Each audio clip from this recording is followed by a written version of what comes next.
నష్టపోయింది కాబట్టి మేమేం చేయాలంటే మనం కొన్ని సూచనలు చేయడం జరిగింది. మీరు 12,000 ఇస్తానన్నారు, మీరే చెప్పారు. పార్లమెంట్ ఎన్నికలప్పుడు పేపర్లో పెద్ద పెద్ద ప్రకటనలు, టీవీలలో ప్రకటన ఇచ్చారు. మరి ఏమైంది అలా? 12,000 కాదు, నిన్న కాక 4 నెలల క్రితమే ఆంధ్రప్రదేశ్ లో ఒక ప్రభుత్వం మరో ప్రభుత్వం వచ్చింది. వారు 12,000 చెప్పి 12,000 ఉన్నదని 15,000 చేస్తున్నారు. 15,000 అమల్లోకి తీసుకొచ్చారు. మీరు అడిగి చెప్పిన 12,000 లేదు, ఏదీ లేదు.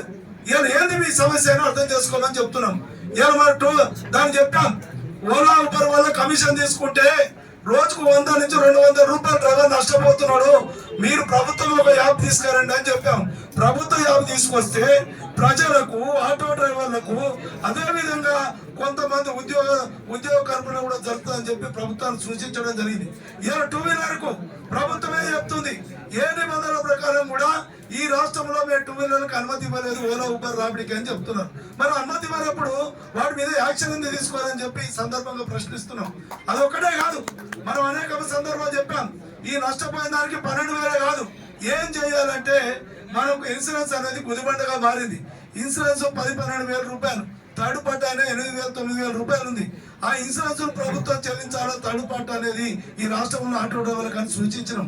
వారు ఆలోచన చేస్తున్నారు. ఆలోచన చేస్తూ సంవత్సరం చెప్పినట్టుగా చాలా మంది, కొంతమంది ఫైనాన్షియల్ ఇబ్బందితోని ఆటోలో ఫైనాన్షియల్ కట్టలేక జీవనోపాధిని వాళ్ళు సాగలేక ఆత్మహత్యలు చేసుకుంటున్న సంఘటనలు అనేకంగా ఉన్నాయి. వాస్తవంగా మనం అడగాల్సింది, మేము కొత్త కోరికలు అడగట్లేదు.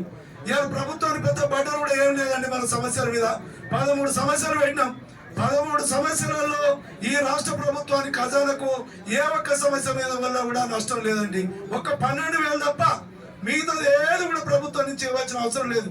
ఇలా మనం చెప్పినాం సంక్షేమ బోర్డు గతంలో 20 ఏళ్ల క్రితమే చంద్రబాబు నాయుడు గారు అధికారంలో ఉన్నప్పుడే ఓ కమిటీ వేసి ఈయన సంక్షేమ బోర్డు ఏర్పాటు చేయాలి ఆటో కార్మికులకు అని చెప్పి ఆనాడు నిర్ణయం చేసిండు. సంక్షేమ బోర్డు ఎట్లా ఏర్పాటు చేయాలి రాష్ట్ర ప్రభుత్వానికి నేను సూచన చెప్పిన ఆ రోజే. ఇవాళ ఏదైతే బజాజ్ కానివ్వండి, మహేంద్ర కానివ్వండి, నారో టాటా కానివ్వండి, అనేక కంపెనీలు వచ్చినాయి. 3 వీలర్ నుంచి 4 వీలర్ వరకు బస్సులు, అదే విధంగా డీసీఎంలు, లారీలు, అనేక వాహనాల మీద ఒక 2% కనుక సెస్ చేసినట్టయితే కొత్త వాహనం మీద 50 లక్షలు పెట్టి కారు కొంటున్నప్పుడు 2% వేయడం నష్టం ఉంది. 30 లక్షలు పెట్టి డీసీఎం కొంటున్నప్పుడు 2% వేయడం నష్టమైంది. 5 లక్షలు పెట్టి ఆటో కొంటున్నప్పుడు 2% వేస్తే నష్టమైంది. ఇది కనుక చేసినట్టయితే ఆటో మోటార్ రంగ కార్మికుల సంక్షేమ బోర్డుకు వేలాది రూపాయలు, కోట్లాది, లక్షలాది రూపాయలు వస్తాయి. అది ప్రభుత్వం కూడా వాడుకోవడానికి ఉపయోగపడుతుంది.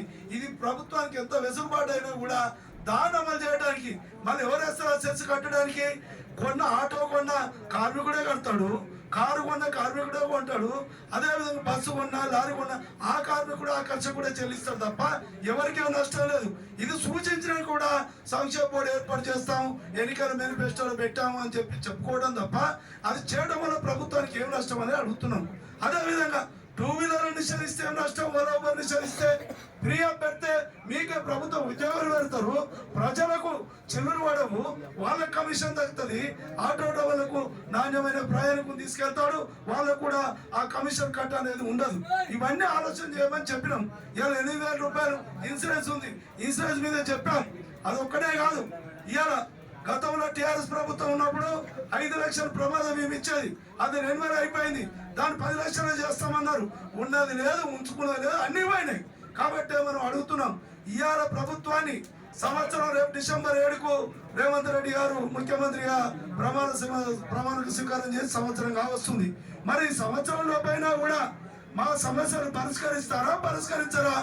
మనం ఇలాగనే కూర్చుంటే ఇవాళ సంఘాలుగా, డ్రైవర్లుగా ఈ రాష్ట్రంలో దాదాపు హైదరాబాద్ నగరంలో 2.5 లక్షల మంది కుటుంబాలు ఉన్నాయి.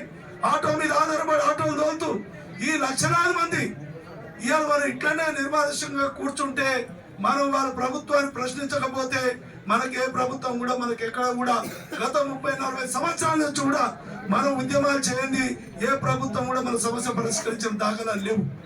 వాస్తవం కూడా అదే ఆలోచన చేయాలి. ఇవాళ మనం కాంగ్రెస్ ప్రభుత్వాన్ని వ్యతిరేకించట్లేదు, రేవంత్ రెడ్డి ముఖ్యమంత్రి దిగిపోమని చెప్పట్లేదు. ముఖ్యమంత్రి మీరే ఉండండి, ఈ 5 ఏళ్ళు కాదు ఇంకో 10 ఏళ్ళు మీరే వెళ్ళండి, మా సమస్య పరిష్కరించమని మనం కోరుతున్నాం.